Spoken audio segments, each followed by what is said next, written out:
Hello students, आज हमारा जो हम टॉपिक लेंगे वो है हमारा कोलिजन थ्योरी, केमिकल काइनेटिक्स में कोलिजन थ्योरी। लेकिन उससे पहले एक हमारा छोटा सा टॉपिक रहता है जो कि काफ़ी इंपॉर्टेंट है, कई बार 1 या 2 नंबर में आ जाता है क्वेश्चन। डेफिनेशन है स्यूडो ऑर्डर रिएक्शन। तो स्यूडो ऑर्डर रिएक्शन पहले क्या वो लेते हैं, उसके बाद कोलिजन थ्योरी लेंगे हम। तो स्यूडो ऑर्डर रिएक्शन आपका a chemical reaction which appears to be of higher order but actually follows the lower order kinetics is called pseudo order chemical reactions. Example इसमें हाइड्रोलिसिस ऑफ एस्टर है। ये हमें लगता है कि ये सेकंड ऑर्डर की रिएक्शन होगी, लेकिन ये फर्स्ट ऑर्डर के काइनेटिक्स को फॉलो करती है। तो इसको हम बोलेंगे स्यूडो फर्स्ट ऑर्डर रिएक्शंस। कोई भी रिएक्शन जो लगता है कि वो हायर ऑर्डर की होगी लेकिन इक्वेशन फर्स्ट ऑर्डर की या उसे लोअर ऑर्डर की लगी, तो उसको हम स्यूडो ऑर्डर रिएक्शंस बोलते हैं। एग्जाम्पल इसमें डेफिनेशन और इसका एग्जाम्पल ये जरूर याद रखना आपको। कंसंट्रेशन ऑफ वाटर इसमें जो है आपकी इतनी ज़्यादा होती है कि वो ऑलमोस्ट कांस्टेंट रहती है, उसका रेट ऑफ रिएक्शन पे कोई फ़र्क नहीं पड़ता। इसलिए उसमें हम एस्टर की कंसंट्रेशन पर रेट ऑफ रिएक्शन डिपेंड करेगी, सिर्फ एक ही रिएक्टेंट पे डिपेंड करेगी, तो वो आपकी फर्स्ट ऑर्डर आ जाएगी, पावर 1 ही रहेगी। तो but concentration of water is such a large that it remains almost constant throughout the reaction, so H2O concentration of water can be taken as constant. तो जो रेट है वो K into ester, concentration of the ester. Hence this reaction appears to be of second order but follows the kinetics of first order. इसको बोलते हैं हम pseudo order reaction. तो ये एक छोटा सा टॉपिक है, इसकी डेफिनेशन और एग्जांपल आपको जरूर करना है। अब इसके बाद आती है हमारी collision theory of the reaction rates. जो रेट ऑफ रिएक्शन हम केमिकल काइनेटिक्स पढ़ रहे हैं, इसकी एक कोलिजन थ्योरी है।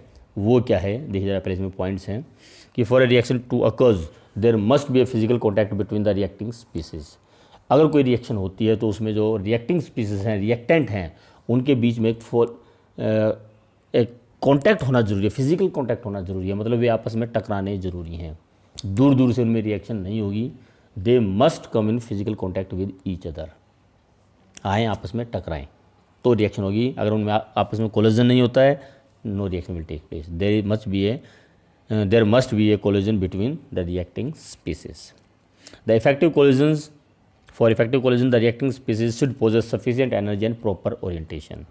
अब टकराएं और रिएक्शन हो जाए ये भी ज़रूरी नहीं है।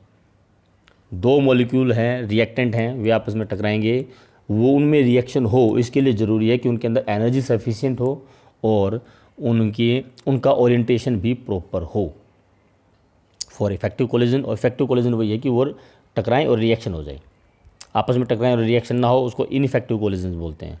तो for effective collision reacting species should possess sufficient energy and proper orientation. Only a small fraction of total number of collisions are effective which depends on the nature of the reactant and the reaction conditions. जितने भी collision होती हैं उसमें से कुछ fraction ही, कुछ percent ही effective होती हैं, मतलब रिएक्शन में पार्टिसिपेट करती हैं। सारी कोलिजन्स रिएक्शन में पार्टिसिपेट नहीं करते। तो क्यों नहीं करते हैं? क्योंकि रिएक्शन में कोलिजन वही इफ़ेक्टिव होगी जिसमें सफिशिएंट एनर्जी होगी और प्रॉपर ओरिएंटेशन होगा। There is an energy barrier for each reaction. The reacting species must provide with sufficient energy so as to cross the energy barrier. The energy of activation is equal to the difference in the energy content between activated complex and the ground state of the reactant.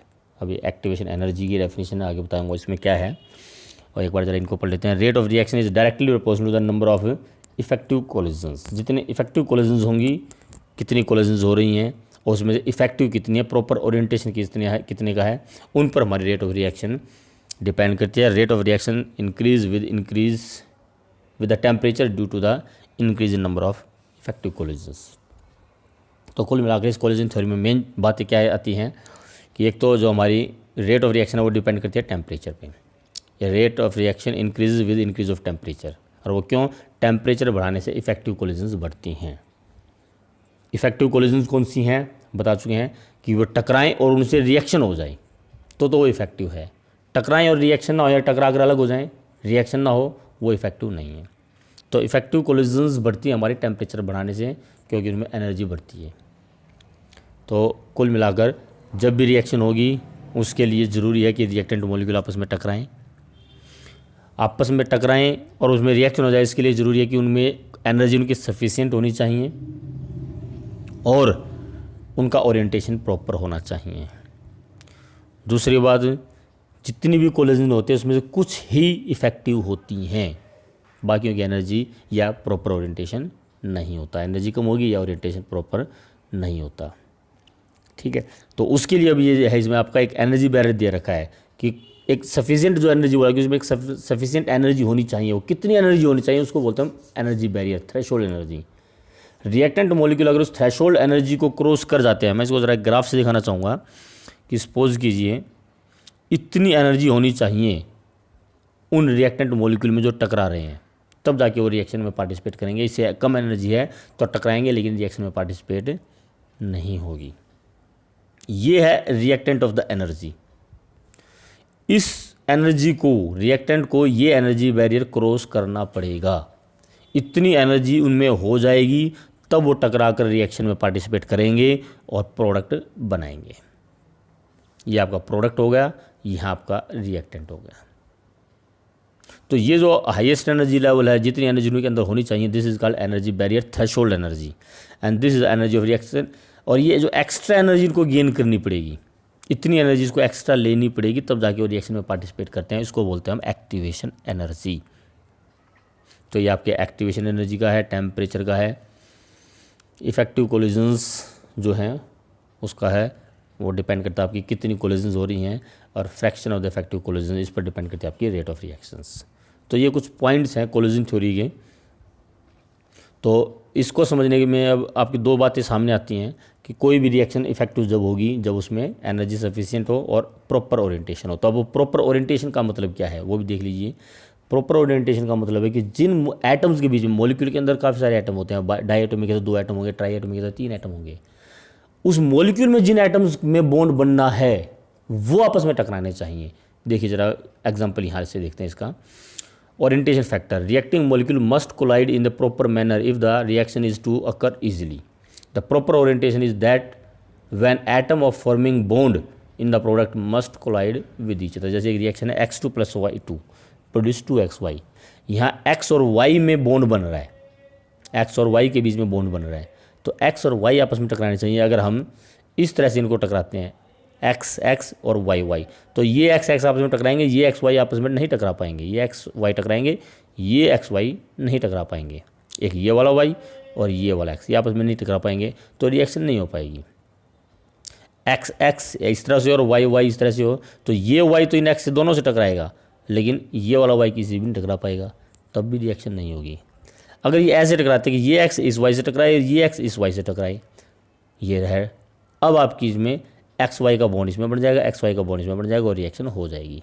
तो इस तरह का अगर orientation है तो reaction होगी, इस तरह का ओरिएंटेशन है तो रिएक्शन नहीं होगी। तो अब बात आ गई प्रॉपर ओरिएंटेशन की। रही बात आपकी थ्रेशोल्ड एनर्जी और एक्टिवेशन एनर्जी, उसका क्या मतलब है। थ्रेशोल्ड एनर्जी डेफिनेशन जो सफिशिएंट एनर्जी की बात है, the minimum energy which the colliding molecule must have in order that the collision between them may be effective is called threshold energy। ये इफेक्टिव आएगा, ध्यान रखना इसको। तो कोलिजन उनमें हो और वो इफेक्टिव हो उसके लिए कितनी एनर्जी मिनिमम होनी चाहिए, that is called threshold energy. और उसके बाद एक्टिवेशन एनर्जी है the minimum extra amount of energy absorb by the reactant molecule so that the energy becomes equal to threshold energy is called activation energy. ये वो आपका graph है जिससे आपको इसको समझना है। ये आपकी रिएक्टेंट की एनर्जी है और ये थ्रेशोल्ड एनर्जी है। रिएक्टेंट को रिएक्शन में पार्टिसिपेट करने के लिए इतनी एनर्जी होनी चाहिए, लेकिन उनके पास इतनी एनर्जी है। तो ये जो डिफरेंस है, ये यहाँ से लेके यहाँ तक का डिफरेंस, इतनी एक्स्ट्रा एनर्जी उनको गेन करनी पड़ेगी, this is called activation energy. और उसके बाद जब ये इतनी एनर्जी गेन कर लेंगे तो एनर्जी बैरियर को क्रॉस करके एक्टिवेटेड कॉम्प्लेक्स बनता है, और फिर वो एक्टिवेटेड कॉम्प्लेक्स की एनर्जी क्योंकि हाई है, अनस्टेबल होता है, वो डिकम्पोज होकर प्रोडक्ट बना लेगा। तो ये प्रोडक्ट हो गया। अब ये भी ध्यान रखना, इसमें ये जो मैंने आपको दिखाया है ये एक्सोथर्मिक रिएक्शन का ग्राफ है। कैसे एक्सोथर्मिक, तो देखिए इसमें प्रोडक्ट की एनर्जी कम है, रिएक्टेंट की एनर्जी ज़्यादा है। तो ये जो एक्स्ट्रा एनर्जी है ये एनर्जी रिलीज़ होगी, तो ऑब्वियसली ये एक्सोथर्मिक हो गया। अगर यही चीज़ एंडोथर्मिक होती तो इसका जो ग्राफ होता वो कुछ इस तरह से होता, ये ऐसे, ये रिएक्टेंट की एनर्जी और ये प्रोडक्ट की एनर्जी ज़्यादा है, तो रिएक्टेंट इतनी एनर्जी को गेन करता और तब जाके प्रोडक्ट में कन्वर्ट होता। तो यहाँ एनर्जी गेन होती है, एब्जॉर्ब होती, तो वो आपका एंडोथर्मिक के लिए ग्राफ होता। एक्सोथर्मिक में प्रोडक्ट की कम, रिएक्टेंट की ज़्यादा। एक्सोथर्मिक में प्रोडक्ट की, रिएक्टेंट की कम, प्रोडक्ट की ज़्यादा। तो ये थोड़ा सा ग्राफ का ध्यान रखना, दोनों ठीक है, गलत कोई सा भी नहीं, डिपेंड करता हम एक्सोथर्मिक शो कर रहे हैं या एंडोथर्मिक रिएक्शन शो कर रहे हैं। अब relationship between rate constant, collision frequency, activation energy and orientations का है कि लेट, सिंपल सा है ये, let the fraction of the collisions with proper orientations P, total collisions P हो रही हैं प्रॉपर ओरिएंटेशन की, कोलिजन फ्रीक्वेंसी जेड है, मतलब number of collision that takes place per second कह लीजिए आप इसको, टोटल जेड कोलिजन्स होती हैं, उसमें पी का प्रॉपर ओरिएंटेशन है और ई की power minus E upon R T, ये आपकी कोलिजन्स विद सफिशिएंट एनर्जी हैं। Fraction of collision with sufficient energy, fraction of collisions with proper orientation, and these are the total collision frequency. तो कुल मिलाकर जो हमारी रेट कांस्टेंट है, rate of the reaction कह लो, वो प्रोपोर्शनल है, डायरेक्टली प्रोपोर्शनल है टोटल कोलिजन कितनी है उस मल्टीप्लाइड बाई प्रॉपर ओरिएंटेशन की कितनी, मल्टीप्लाइड बाई सफिशिएंट एनर्जी की कितनी। तो P into Z into E की power minus E upon R T, उसमें ये चीज़ आपकी कांस्टेंट होती हैं, तो इसको एक कॉमन कांस्टेंट लिया जाता है अर्निस ए, एक्सपोनेंशियल फैक्टर आपका ये, तो आपका हो गया K into equal to A into E की power minus E upon R T. ये आपकी अर्निस इक्वेशन है, ये भी काफ़ी इंपॉर्टेंट इक्वेशन है, इस पर भी आपके न्यूमेरिकल्स आते हैं। तीसरी टाइप की जो इंपॉर्टेंट न्यूमेरिकल बता रहा हूँ, मैंने एक फर्स्ट ऑर्डर काइनेटिक्स के बताए थे, दूसरे इनिशियल रेट मेथड बताए थे, और तीसरे ये आपके हैं जिस पर न्यूमेरिकल्स के आने के चांस बहुत ज़्यादा है। ए द फ्रिक्वेंसी फैक्टर या एक्सपोनेंशियल फैक्टर, ई की power minus E upon R T is called Boltzmann factor. तो K is equal to A into E की power minus E A upon R T. तो ये आपकी ये relationship है। अब इसमें आपका आ जाता है factors affecting rate of reaction. दो ही मेन फैक्टर हैं वैसे, कंसंट्रेशन और टेम्परेचर। कंसंट्रेशन हम कर ही चुके हैं, अभी तक हमने जितना चैप्टर किया सारा कंसंट्रेशन पर ही किया। Rate of reaction is directly proportional to concentration raise to the power, जिसको हम ऑर्डर बोलते हैं, तो ये सारा उसी पर किया है। Rate of reaction increases with increase of concentration of the reactant, and increase in concentration of reactant brings more frequent collisions between reacting molecule. जितने ज़्यादा रिएक्टेंट होंगे उनमें कोलिजन ज़्यादा होंगी, कोलिजन ज़्यादा होंगी तो रेट ऑफ रिएक्शन भी ज़्यादा हो जाती है। Due to increase in number of collision, rate of reaction increases. According to this theory, R2 upon R1 is equal to C2 upon C1 की पावर n वही ऑर्डर से रिलेटेड आ जाता है। तो दूसरा जो फैक्टर है, मेन फैक्टर, हुआ टेम्परेचर। अब टेम्परेचर क्या है देखिए जरा। Arrhenius suggest the effect of temperature on the rate of the reaction. ये एरिनीज इक्वेशन जो हमारी थी, K इज इक्वल टू ए की पावर ए इंटू ई की power minus E upon R T. ये इक्वेशन ही हमारे टेम्परेचर, इसी में टेम्परेचर है हमारा, टेम्परेचर को एक्सप्लेन करेगी। पहले तो हम इसमें क्या करते हैं, दोनों तरफ लॉग टेबल ले लेते हैं, नेचुरल लॉग लेते हैं। ln k is equal to ln a minus E upon R T ln e 1 होता है, इसमें नेचुरल लॉग है। नेचुरल लॉग में ln e 1 होता है, और जो हमारी लॉग टेबल है log 10 बेस्ड, उसमें log 10 1 होता है। तो ये आपका दोनों तरफ जब अगर हम नेचुरल लॉग लेते हैं, taking log on both side, ln k is equal to ln a minus, वैसे तो प्लस आता है लेकिन उसको आगे minus E upon R T आगे जाएगा, minus E upon R T ln e, जैसे ये है ln e की power minus E upon R T है, minus E upon R T आगे आ जाएगा यहाँ पर। तो ये आपका ln k is equal to ln a minus E upon R T ln e होता है 1। तो कुल मिलाकर आपका ये ln k is equal to ln a minus E upon R T हो गया। या इसको मैं नेचुरल लॉग में लूँगा तो 2.303 से मल्टीप्लाई करेंगे, 2.303 log K equal to 2.303 log A minus E A upon R T. दोनों तरफ ई 2.303 से डिवाइड कर दो, तो 2.303 से डिवाइड करने के बाद ये बचेगा आपका log K equal to log A minus E A upon 2.303 R T. तो ये इक्वेशन बन जाती है आपकी। आर्नियस इक्वेशन को इस तरह से रिप्रेजेंट करते हैं। तो ये तो हो गई इक्वेशन। अब हमें बताना है इफेक्ट ऑफ टेम्परेचर, तो हमें दो डिफरेंट टेम्परेचर लेने होंगे। मान लीजिए एक टेम्परेचर लिया हमने T1, एक टेम्परेचर लिया T2। जब टेम्परेचर T1 है तब हमारा रेट कांस्टेंट क्या हो जाएगा, log K1 equal to log A minus E A upon 2.303 R T1। Temperature T1 है तो रेट कांस्टेंट K1 हो जाएगा, जब टेम्परेचर T2 होगा तो रेट कांस्टेंट K2 हो जाएगा। इक्वेशन 1 माइनस इक्वेशन 2, यह equation 2 minus equation 1। Subtracting equation 1 from the second में से फर्स्ट माइनस कर दो, तो log K2 minus log K1 equal to log A minus E upon 2.0303 RT minus log A, ये आपका फिर बाहर माइनस साइन आएगा तो ये प्लस हो जाएगा, ये बाहर माइनस साइन है तो जो ब्रैकेट को ओपन करोगे तो ये प्लस हो जाएगा, प्लस E अपॉन 2.303 RT, तो minus log A plus log A cancel हो जाएगा, तो log K2 upon K1 equal to E upon 2.303 RT1 minus E upon 2.303 RT2, और इसमें भी फिर आपका EA अपॉन 2.303 R कॉमन आ जाएगा, तो log K2 upon K1 equal to EA upon 2.303 R 1/T1 minus 1/T2, ये आपकी इक्वेशन हो गई। तो इक्वेशन को आप कैसे लिखोगे, log न्यूमेरिकल में यूज़ होती है K2 upon K1 is equal to EA upon 2.303 R, sorry 2.303 R, और उसके बाद 1/T1 माइनस 1/T2, या इसको T2 T1 LCM ले लेंगे, T2 minus T1 upon T1 T2 भी लिख सकते हैं। फिर से लिख रहा हूँ मैं यहाँ पर, एक minute, log K2 upon K1 is equal to EA upon 2.303 R, या तो इसको आप लिखो 1/T1 माइनस 1/T2, या फिर इसको लिखो आप log K2 upon K1 is equal to EO upon 2.303 R T1 T2 minus T1, कैसे भी ले सकते हो। इस पर न्यूमेरिकल आपका काफ़ी इंपॉर्टेंट न्यूमेरिकल है, यहाँ से न्यूमेरिकल आपका आता है। देखिए कैसे न्यूमेरिकल है, इसे लास्ट में मैं लूँगा इसका न्यूमेरिकल, लेकिन पहले दो फैक्टर और हैं, ज़रा उनको और कर लेते हैं। एक है आपका कैटलिस्ट और दूसरा है आपका light radiation. A catalyst is a substance which change the speed of reaction without consuming itself during the reactant. Function of the catalyst is lower down the activation energy, greater the decrease in activation energy caused by the catalyst, higher will be the increase in reaction। ये एक reaction होनी थी जिसकी threshold energy इतनी थी, तो reactant जब इतनी एनर्जी को गेन कर लेते हैं तब जाकर रिएक्शन में पार्टिसिपेट करते हैं। कैटलिस्ट क्या करता है, थ्रेशोल्ड एनर्जी को डाउन ले आता है, एक नया पाथ प्रोड्यूस करेगा जिसमें थ्रेशोल्ड एनर्जी कम होगी। अब थोड़ी सी एनर्जी गेन करते ही कैटलिस्ट रिएक्शन जो है हो जाती है, रिएक्टेंट रिएक्शन में पार्टिसिपेट कर लेते हैं, तो उनकी रिक्वायरमेंट कम होगी, तो number of molecule that will participate in the reaction will be more, so reaction will be fast। तो यहाँ पर जो है ये आपका एक्टिवेटेड कॉम्प्लेक्स कहलाता है। A collision between high energy molecule overcome the bond energy of the reactant molecule and cause the formation of unstable molecule cluster called activated complex।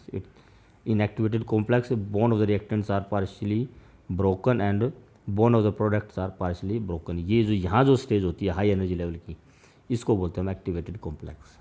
एक लास्ट इसमें है effect of radiation. The rate of some reaction is influenced significantly when exposed to the sunlight.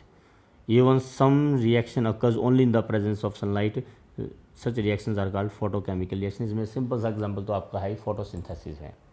Photosynthesis आपकी sunlight की presence में ही होती है, तो वो भी आपकी फोटोकेमिकल रिएक्शन ही है। यहाँ जो एग्जांपल दे रखा है hydrogen plus chlorine produce 2HCl, ये भी आपकी लाइट की प्रेजेंस में होती है, तो ये भी आपकी फोटोकेमिकल रिएक्शन। कोई भी ऐसी रिएक्शन जो लाइट की प्रेजेंस में हो that is called photochemical reaction. Simple example आपका फोटोसिंथेसिस है। इसमें एक डेफिनेशन और भी है, फोटोसेंसिटाइज़र। कुछ सब्सटेंस ऐसे होते हैं जो फोटोकेमिकल रिएक्शंस में पार्टिसिपेट नहीं करते, लेकिन जब तक वो ना हो रिएक्शन होगी भी नहीं, उनको हम बोलते हैं फोटोसेंसिटाइज़र, और एज ए प्रोसेस को बोलते हैं photosensitization. A substance which when added to a reaction mixture helps to start the photochemical reaction. जब वो ऐड कर दिए जाते हैं तब उस रिएक्शन को स्टार्ट करने में हेल्प करते हैं, but it self do not undergo any chemical change. लेकिन उनमें खुद केमिकल चेंज में कोई केमिकल चेंज नहीं होता, रिएक्शन में खुद पार्टिसिपेट नहीं करते। And are called photosensitizers and the process called photosensitization. इसका फिर सिंपल सा एग्जांपल अगर हम लें तो फिर वही फोटोसिंथेसिस से आता है क्लोरोफिल। क्लोरोफिल आपका फोटोसेंसिटाइजर है जो आपका रिएक्शन में पार्टिसिपेट नहीं करता, लेकिन उसकी एब्सेंस में भी कभी रिएक्शन नहीं होती। यहाँ पर एग्जांपल दे रखा हमने, मरकरी का देखा, ये भी फोटोसेंसिटाइजर है। इसलिए हाइड्रोजन के जो फोटोलाइसिस है, एटोमाइजेशन है, उसमें आपका मरकरी आपका फोटोसेंसिटाइजर वो लाइट एनर्जी को ऑब्जर्व करके तब हाइड्रोजन के मॉलिक्यूल को डिसोसिएट करता है। तो ये आपका factors affecting rate of reactions हैं। तो उसमें जो आपका एक्टिवेशन एनर्जी का न्यूमेरिकल था वो न्यूमेरिकल देख लीजिए।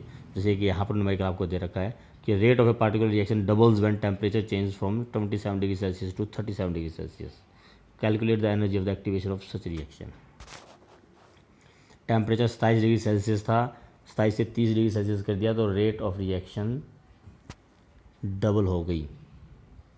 तो बताइए इसमें आपको एक्टिवेशन एनर्जी क्या होगी। अब T1 300 केल्विन है, T2 310 केल्विन है, 27 300 केल्विन, 37 310 टेम्परेचर जो हमने केल्विन में लेना है। अगर सपोज कीजिए जब टेम्परेचर 27 डिग्री सेल्सियस था, 300 केल्विन था, तब रेट कांस्टेंट K1 था। टेम्परेचर जब 37 डिग्री सेल्सियस 310 केल्विन हो गया तो रेट कांस्टेंट 2K हो गया।